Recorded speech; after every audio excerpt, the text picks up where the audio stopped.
एक समय की बात है। एक समृद्ध राज्य में एक महान राजा राज करता था। यह राजा बहुत ही दयालु और न्यायप्रिय था।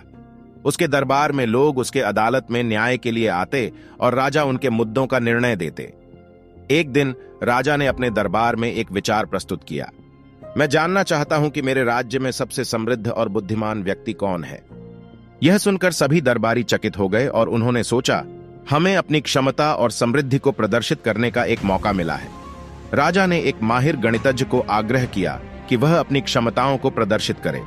गणितज्ञ ने राजा के सामने एक विचार पेश किया।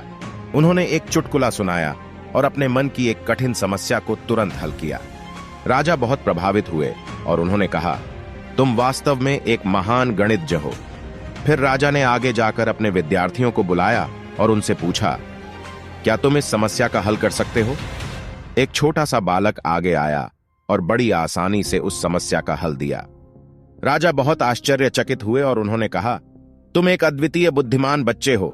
तुम मेरे राज्य की सबसे समृद्ध और बुद्धिमान व्यक्ति हो। इससे सबको बड़ी खुशी हुई और सभी राजा की प्रशंसा करने लगे। यह सुनकर राजा बहुत ही खुश हुए और उन्होंने उस बच्चे को राजमहल में बुलाया। राजा ने उसे अपना पारमार्थिक वारिस बनाया और उसे अपने देश की सबसे बड़ी जिम्मेदारी सौंपी।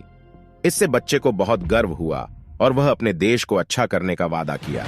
इस प्रकार राजा अपने राज्य का नवीनतम और सबसे बुद्धिमान वारिस ढूंढने में सफल हुए। राजा का राज्य खुशहाली की ओर अग्रसर हुआ। इसी के साथ आपको हमारी कहानी कैसी लगी हमें कमेंट करके जरूर बताएं और चैनल को सब्सक्राइब करना ना भूलें।